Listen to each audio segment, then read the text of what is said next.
Video కనుక నచ్చినట్లయితే please like చేసి సబ్స్క్రైబ్ చేసుకుని సపోర్ట్ చేయండి. ఇక లేట్ చేయకుండా వీడియోలోకి వెళ్ళిపోదాం.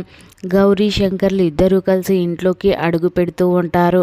ఇక ఇల్లంతా అటు ఇటు చూస్తూ ఉంటే ఈ ఇంటికి మాకు ఏదో సంబంధం ఉంది అని అనిపిస్తుంది అని చెప్పి ఇద్దరు మనసులో అనుకుంటూ ఉంటారు.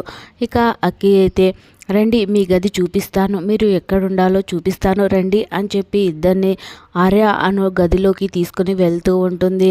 ఈ గది మీకు బాగా నచ్చిందా, మీకు బాగుందా అని చెప్పి అక్కి అడుగుతూ ఉంటే ఇక అను అయితే అదేంటి మా గది గురించి మాకే చెప్తున్నావా, ఈ గదికి మాకు చాలా అనుబంధం ఉంది, చాలా జ్ఞాపకాలు ఉన్నాయి అని చెప్పి అను అంటూ ఉంటే ఇక ఆర్య అయితే ఈ ఇంటికి మాకు చాలా జ్ఞాపకాలు ఉన్నాయి, మర్చిపోలేని సంబంధాలు ఉన్నాయి అని చెప్పి అంటూ ఉంటాడు. ఇక ఆ మాటలు వింటున్న అక్కి చాలా సంతోషపడిపోతూ అమ్మా నాన్నలు చాలా సంతోషంగా ఉన్నారు అని చెప్పి అనుకుంటూ ఉంటుంది.